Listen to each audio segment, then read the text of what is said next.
Moscú, 9 de mayo de 1945. Una fecha inolvidable. Entre 2 y 3 millones de personas invaden la Plaza Roja en los muelles de Moscú. Es un espectáculo jamás visto en la capital de la URSS. Bailan y cantan por las calles, abrazan a los soldados y a los oficiales. En ese día memorable, el escritor Ilya Ehrenburg escribe en su periódico: el pasado no se puede repetir, pero no va a volver. El pueblo ha sufrido mucho y pronto pasará algo.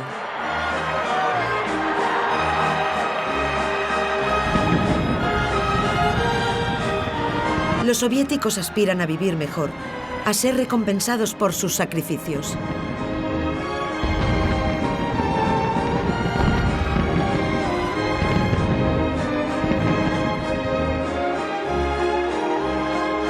La URSS está en el apogeo de su poder. El Ejército Rojo ocupa la mitad de Europa. Stalin es uno de los vencedores de la guerra a ojos del mundo. ¡Qué paradoja más extraña! El sanguinario dictador posa junto a los demócratas como el artífice de la victoria sobre el totalitarismo nazi.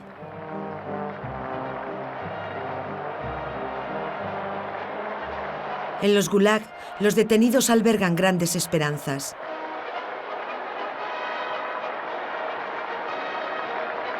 La llegada de la paz no implica un respiro para la represión, más bien lo contrario. La población de los campos nunca había sido tan numerosa como en la posguerra. Una nueva afluencia de prisioneros llena el Gulag.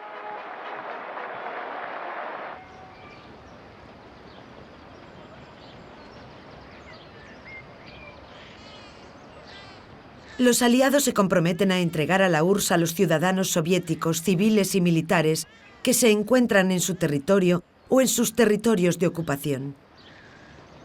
En 9 meses, de mayo de 1945 a febrero de 1946, 4.200.000 soviéticos, de los que 1.600.000 son exprisioneros de guerra y 2.600.000 son civiles trasladados a la fuerza a Alemania, son repatriados. Pasan por los campos de filtración y control, donde los someten a un interrogatorio por parte de los agentes del NKVD. Al terminar su filtración, 360.000 repatriados son condenados al internamiento en un campo o a la relegación.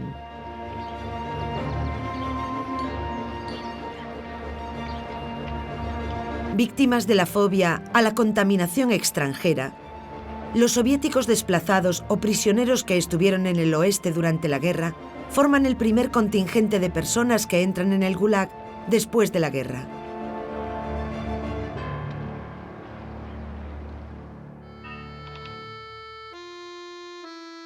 El segundo grupo lo constituyen habitantes de regiones occidentales de la URSS sometidas: países bálticos, Bielorrusia, Ucrania Occidental y Moldavia. A partir del verano de 1944, en una sovietización brutal. Centenares de miles de personas son enviadas al Gulag.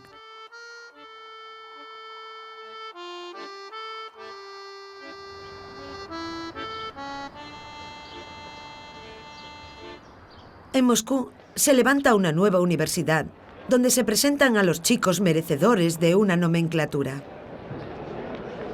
Sin embargo, otros estudiantes forman la tercera categoría de nuevos integrantes del Gulag durante la posguerra. Sospechosos de ser peligrosos contrarrevolucionarios, la policía política detiene a miles de intelectuales y los condena hasta 25 años de trabajos forzados.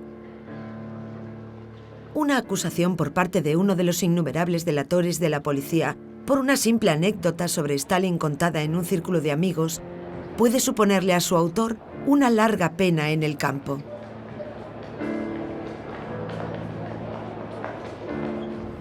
Un coche se acercó a mí cuando estaba a punto de salir de clase. ¿Fidel Goltz? ¿Me pregunta? Sí, soy yo. Síguenos. a Henri Fidegols lo detienen en 1948 mientras estudia Bellas Artes, con el pretexto de haber organizado un grupo de jóvenes antisoviéticos. Después, sin mediar palabra, me metieron en un coche militar y a continuación me llevaron a la prisión Butyrka. Los dos guardias que me llevaban discutían entre ellos. Uno le decía al otro: ¿a quién estamos llevando? Seguramente a un infiltrado o a un antisoviético. ¿Crees que durará mucho? Con ellos no. Los matarán sin ningún tipo de miramiento. El 2 de febrero, muy temprano por la mañana, llama a nuestra puerta un hombre desarrapado, vestido de civil. David Budioni, miembro de un grupo clandestino comunista antiestalinista, lo detienen con 20 años y lo condenan a 5 años en el campo. Se acerca a mí y me susurra en el oído: David Alexandrovich, prepara tus cosas, tenemos que irnos. En ese momento no lo entendí. Mi madre sí comprendía lo que estaba pasando. ¿A dónde os lo lleváis? Ellos le dijeron: no se preocupen, Adesia Mikhailovna. En 30 minutos estará de vuelta. Solo queremos que coja su pasaporte. Otro día, el comandante Maximov vino a verme y me dijo: escucha, tú no eres más que un piojo en el cuerpo de nuestra nación, un parásito. Te vamos a aislar de la indignación del pueblo. Si te suelto ahora, la gente te hará pedazos, porque eres un enemigo del pueblo. No quedará ni rastro de ti. Deberías darnos las gracias por protegerte. Nosotros te protegeremos de la ira del pueblo. Las primeras semanas hubo interrogatorios día y noche, sobre todo por la noche. Ellos solo pensaban en castigarnos con el buen artículo del Código Penal. El nuestro, el 58, era el de la propaganda antisoviética. Toda forma de crítica estaba ocupada por la propaganda. Decir que éramos pobres, que en el kolhos los campesinos no recibían nada por su trabajo o que la prensa no era objetiva, se consideraba propaganda antisoviética.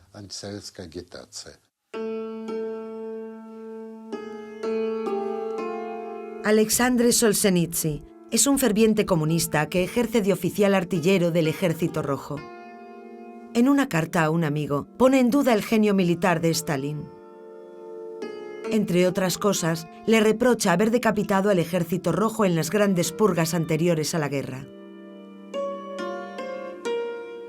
A Solzhenitsyn lo detienen en 1945 y lo condenan por la aplicación del famoso artículo 58 a 8 años de trabajos forzados.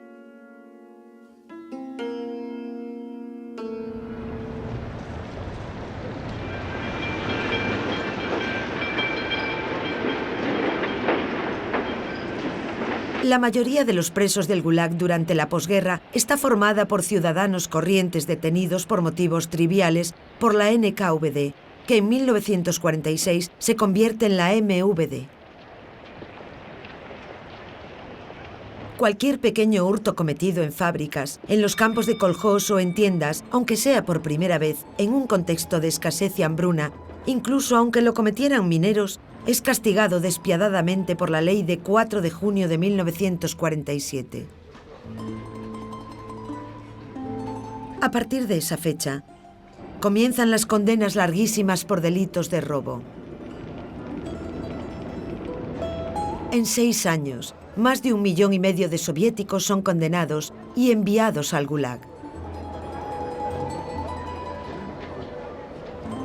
Entre las personas encerradas por hurto, destacan las mujeres viudas de guerra, madres de familia con hijos pequeños.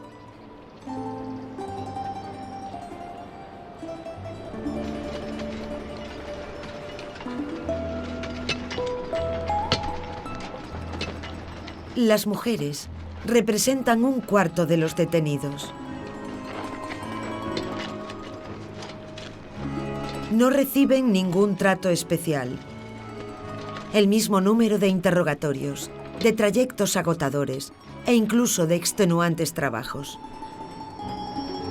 En la construcción del Gulag, las mujeres desempeñan las mismas tareas que los hombres.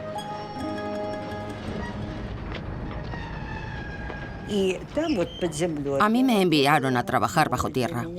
Era un trabajo nuevo para mí. Tenía que cargar los vagones. Durante esos años no había caballos en las minas. Hasta más adelante no aparecieron los caballos, así que los presos eran los encargados de empujar los vagones. Y yo era una de esas presas.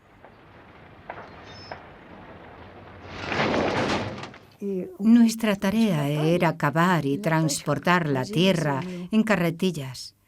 Transportábamos la tierra hasta una especie de terraplén que construían ellos. En el camino de vuelta había unas tablas por las que teníamos que llevar las carretillas. Nosotras trabajábamos en la tala de árboles. Todos los días nos exigían que talásemos 6 pinos grandes.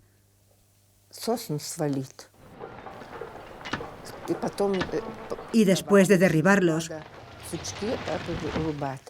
teníamos que cargar el tronco y cortarlo en 3 partes de 6 metros de largo. Y eso 6 veces. Era la norma.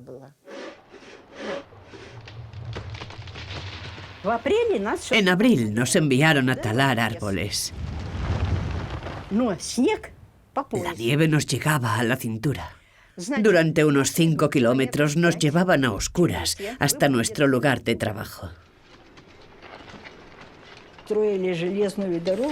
Estábamos construyendo una línea de ferrocarril de más o menos el largo del campo. Cada día teníamos que ir más lejos para llegar a nuestro lugar de trabajo.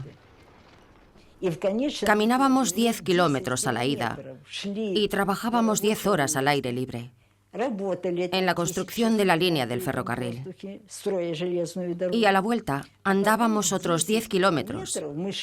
Nos metíamos en los camastros muertas de cansancio. Ni siquiera nos desvestíamos.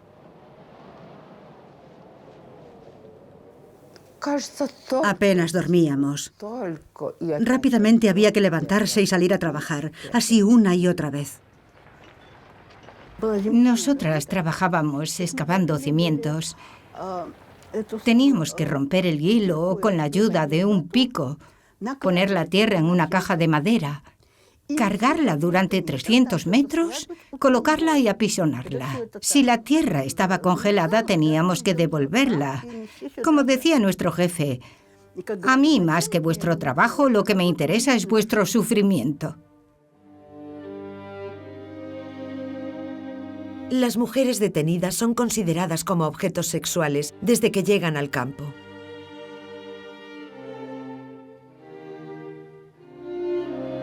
En Prosinia Kernovskaya, que cumple una condena muy larga, escribe después de su liberación una crónica ilustrada sobre su estancia allí. En esa novela gráfica del Gulag muestra los servicios sufridos por las mujeres.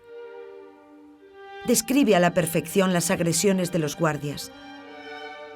Las humillaciones y la violencia son constantes. Las violaciones colectivas forman parte del día a día. Ser guapa en el Gulag es una maldición.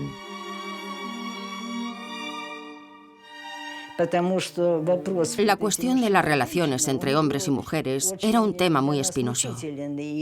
Las chicas jóvenes pronto se encontraban en situaciones en las que se les pedían cosas muy particulares.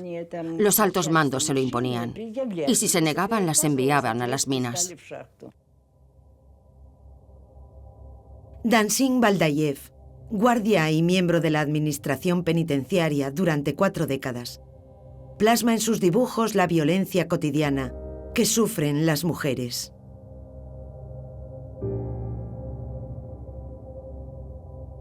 En un universo donde las barreras morales no existen, Ceder ante la violencia, ante la prostitución y ante las relaciones forzosas se convierte para las mujeres del Gulag en una manera de sobrevivir a una existencia sin sentido.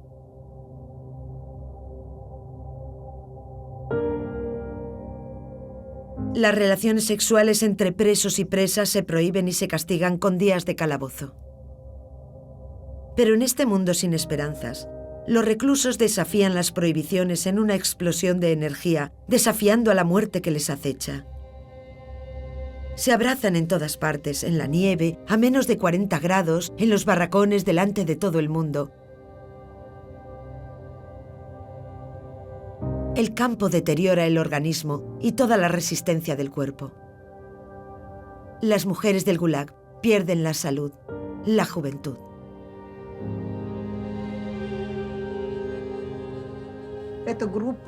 Ese grupo de mujeres con ropas horribles, que no eran de su talla, parecían desprovistas de toda humanidad.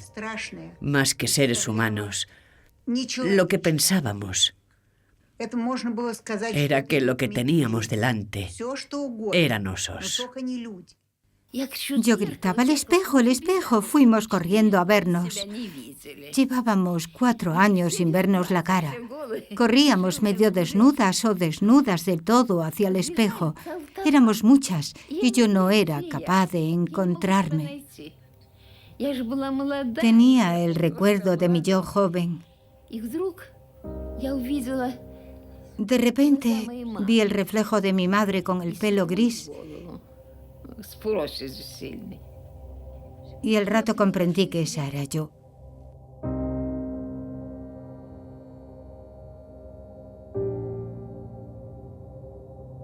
En 1952 son más de 500.000 las mujeres en los campos y unos 35.000 los niños de menos de 3 años retenidos en las casas del recién nacido y del niño. Según la terminología staliniana, son los niños de los traidores de la patria, ejecutados durante el Gran Terror, o los nacidos de las reclusas en el campo. Tener a un niño en el campo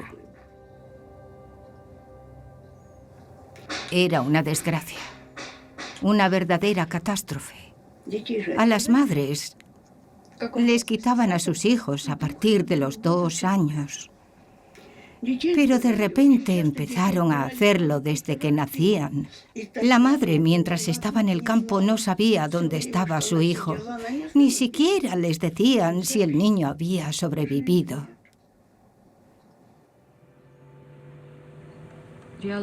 Yo nací en el campo. Era una niña del campo. Mi madre fue condenada por el artículo 58 en 1938 a 10 años. Y yo nací en 1941. Más tarde yo le preguntaba, ¿por qué me tuviste? Debías tener tus razones. Y ella me decía que no era mi culpa, que yo fui una niña deseada y querida. Un día nos mandaron a un viejo recluso, un antiguo carpintero, a reparar la valla. El niño lo miró fijamente durante un rato y le dijo, «Abuelo, hazme un coche de madera». El anciano se dio la vuelta y le gritó, «Déjame en paz, estoy ocupado». Entonces el niño le respondió, «Abuelo, soy un preso». Y el anciano rompió a llorar. Las casas del niño del Gulag son casas mortuorias. En 1947, de 15.000, más de 6.000 niños de menos de 3 años mueren.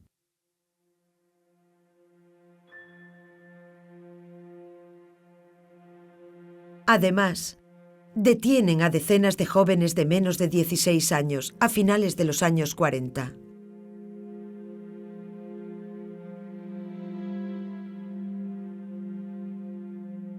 Ticket, please. Ticket, please. Ticket. How are things in Moscow? Very good. The last mass trials were a great success. There are going to be fewer but better Russians.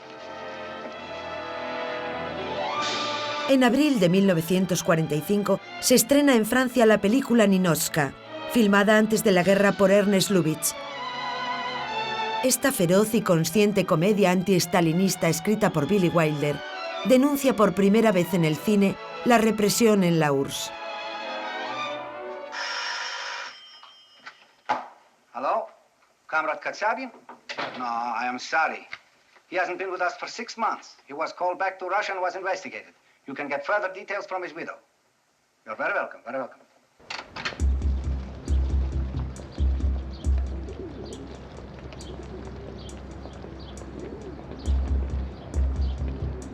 En 1947, la publicación en francés de Yo escogí la libertad, un libro de Víctor Kravchenko, un desertor soviético que se fuga a Estados Unidos, da lugar a una gran polémica. Kravchenko denuncia la colectivización forzada y el sistema de campos. El libro tiene un gran éxito internacional.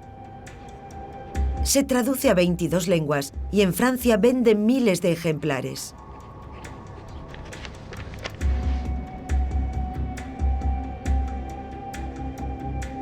El semanario Las Cartas Francesas, en francés, acusa a Kravchenko de ser un agente del servicio secreto americano. Y Kravchenko presenta una denuncia contra la publicación por difamación.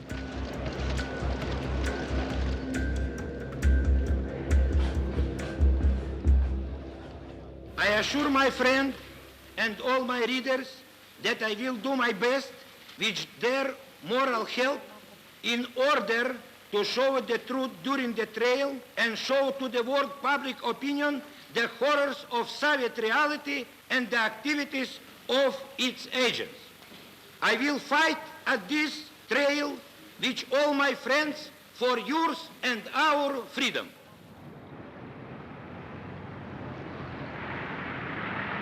El proceso empieza el 24 de enero de 1949 ante el Tribunal Correccional del Sena. Dura 2 meses.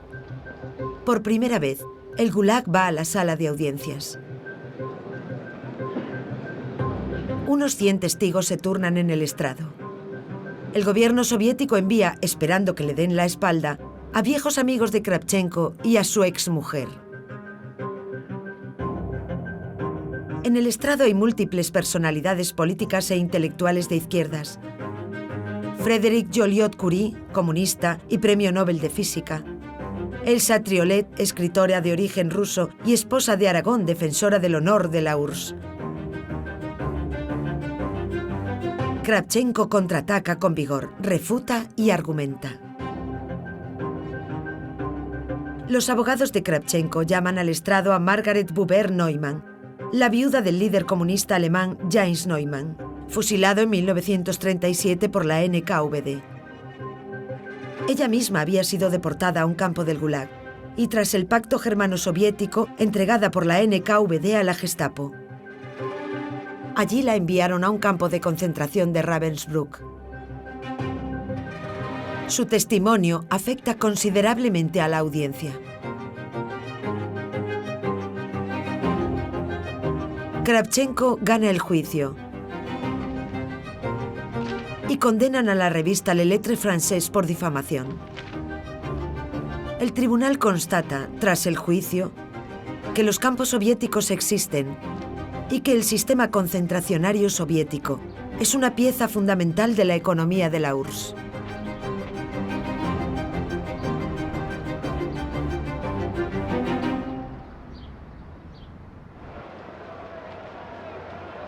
Pero, ¿está convencida la opinión pública francesa? No está nada claro. En plena Guerra Fría, más de un cuarto de electores franceses votan por los comunistas y cientos de miles de simpatizantes abarrotan la fiesta de la humanidad.